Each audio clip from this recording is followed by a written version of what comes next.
Voici le premier d'un ensemble de 12 portraits de femmes à travers leur travail. Portrait, la racine, c'est traire, tout bêtement traire, tirer le lait, tirer le portrait, avec une certaine tendresse. La racine aussi de traire, c'est on a distraire, on a attrait, on ne filme que ce qui vous attire. Extraire aussi, essayer du moins d'extraire une parcelle de lumière d'un visage qui reste de toute façon toujours mystérieux. Je suis chez Madame Aline Bouvray, matelassière, quai des Célestins à Paris. Ceci est une cardeuse, c'est-à-dire que c'est un tambour qui tourne et qui ouvre la laine.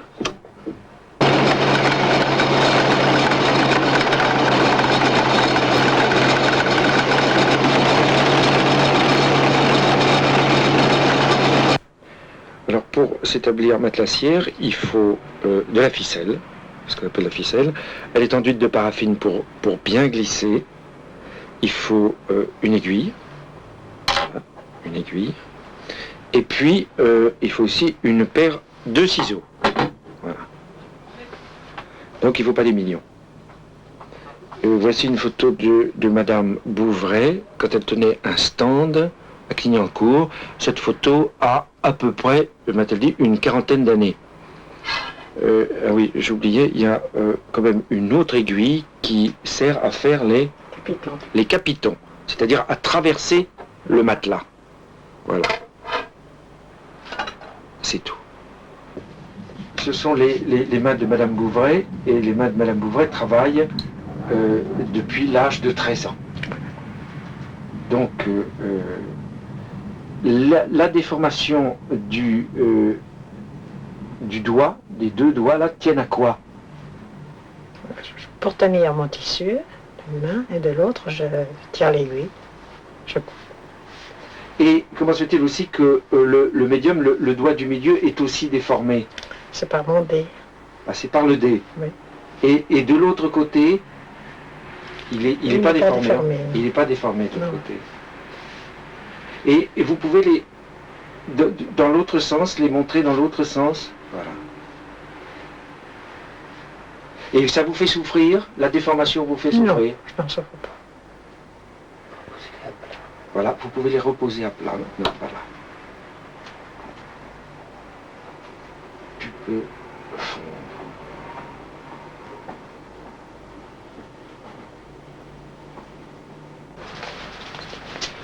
Vous êtes habitué à la poussière que dégagent les matelas? Oh oui. Oh oui. Les vieux matelas, il y en a beaucoup. Ah oui. Quand on certains matelas, pas tous, mais enfin, certains matelas sont vraiment très sales. Ah oui, ça arrive. Et ça, c'est de la bonne laine? Ah oui, très bonne. À quoi vous reconnaissez que la laine est bonne? Ah ben c'est quand elle est bien nette, comme ça, bien propre, et de bonne qualité, parce que celle-ci est de bonne qualité.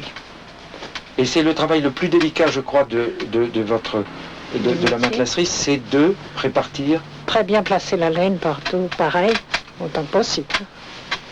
Pour être bien couché, pour que le client soit bien couché. C'est principal. Et un matelas, il faut vous l'apporter tous les combien? Tous les 5 ou 6 ans, pour que ça soit bien. Ça entretient la laine. Je tourne? Non. Là, c'est... Voilà, reprenez dans l'autre sens, comme ça. Mais un matelas, c'est-à-dire la laine, dure beaucoup plus longtemps. Oh, la bonne laine comme ça dure la vie. Un matelas comme ça dure la vie, ça s'use pas. Quand on l'entretient, tous les 5 ou 6 ans, le fer peut bien dépoussiérer, tout ça, parce que la laine s'use et tombe en poussière. C'est ce qui fait la poussière dans les matelas. Et vous avez commencé, vous m'avez dit que vous avez fait votre formation le dimanche. Ah oui, le dimanche matin. C'était une maison, enfin une grosse maison, qui avait besoin d'ouvriers pour faire des apprentis, faisait venir le dimanche matin pour travailler, pour apprendre. Et après, rentrer dans la maison. Après, rentrer dans la maison, quand on savait travailler. Et vous avez commencé dans les cours. Oui, oui. J'ai commencé à travailler dans les cours.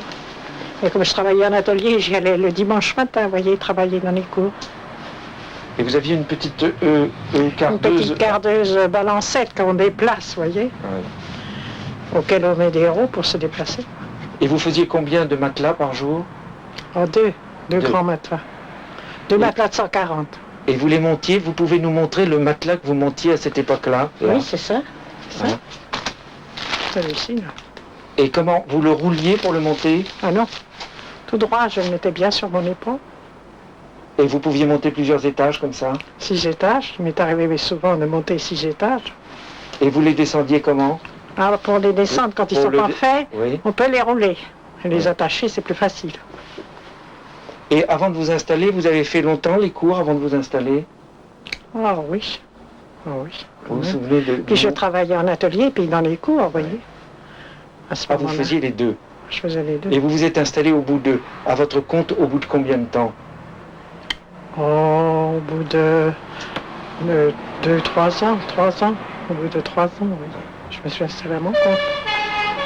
Et vous avez eu 5 enfants Oui, en même temps que vous exerciez votre travail. ah oui, oui, oui. Et vous les avez élevés, Ah vous oui, m'avez dit. je les emmenais avec moi souvent quand j'avais du travail et que je pouvais les emmener avec moi, je les emmenais. Ils vous aidaient? Ah non, ils étaient petits.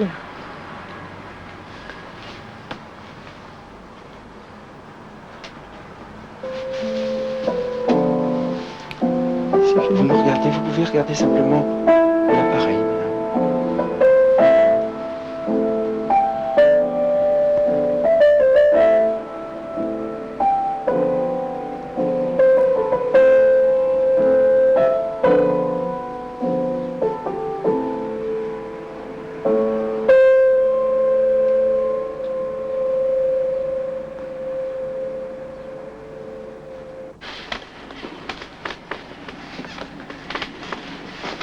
Vous pouvez me dire ce que font vos enfants? Mes enfants, ben, j'en ai une qui fait le même métier que moi. J'ai une fille qui travaille comme moi. J'en ai 2 autres qui sont... Une qui est antiquaire, une qui est pour des vêtements, pour dames. Et 2 autres qui travaillent en atelier.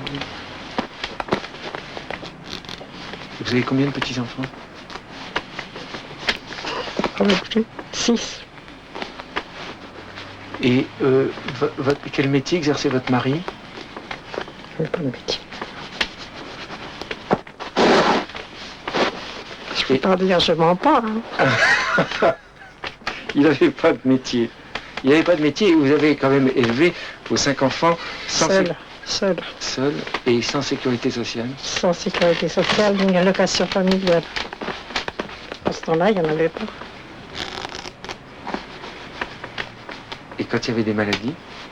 Après, je peux les soigner moi-même. Avec ce que je gagne.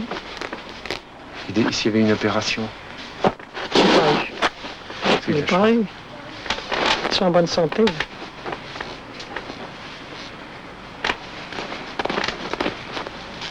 Pendant le Front populaire en 1936, vous travailliez, vous me dites, sur des matelas de soie. Oui. Ah oui. Je travaillais dans une maison. On travaillait pour un hôtel, un grand hôtel de Paris. Maintenant, il était tout en satin blanc. Il est passé avec des gants quand même. Ah non, mais on se lavait les mains à tout instant pour pas salir. Hein. On travaillait en blouse blanche.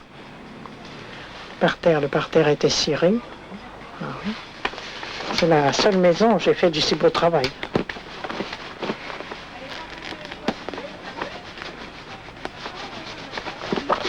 Et pendant l'occupation, qu'est-ce que vous avez fait pendant l'occupation, quand les Allemands occupaient la ville de Paris? Ah oui, on ne Et pouvait la pas France. travailler pour faire des matelas parce qu'on ne trouvait rien pour travailler. Alors donc J'avais repris le métier de mes parents qui faisaient la brocante. Moi j'ai fait la brocante.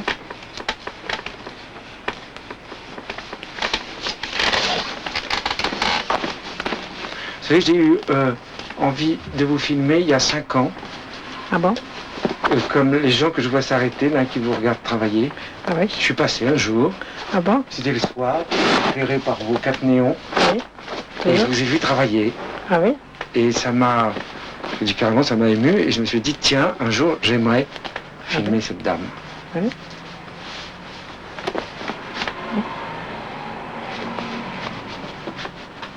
Ça, je suis regardée, hein, parce qu'on n'en voit plus beaucoup qui travaillent.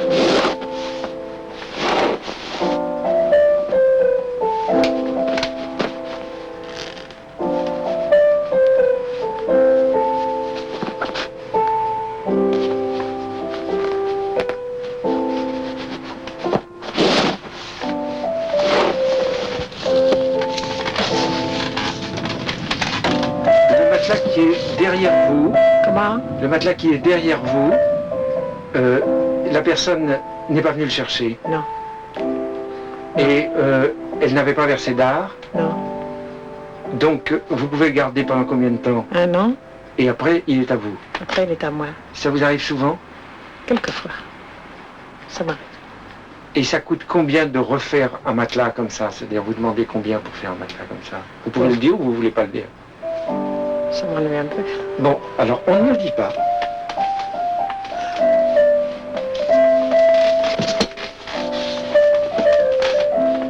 Parce que dans le coin, c'est enregistré ce que je dis. Oui. Alors, on ne le dit pas. Très bien. Est-ce que vous pensez un petit peu à la fin de votre vie? Comment? Est-ce que vous pensez un peu à la fin de votre vie? Non. Non. Je ne pense pas.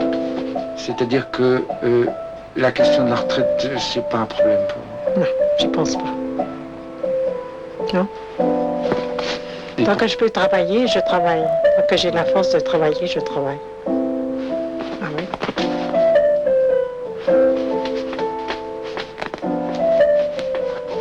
Donc, vous travaillerez jusqu'au dernier moment? Jusqu'au dernier moment. Je dis toujours, mon docteur, il me dit, vous mourrez au travail, Madame Aubray.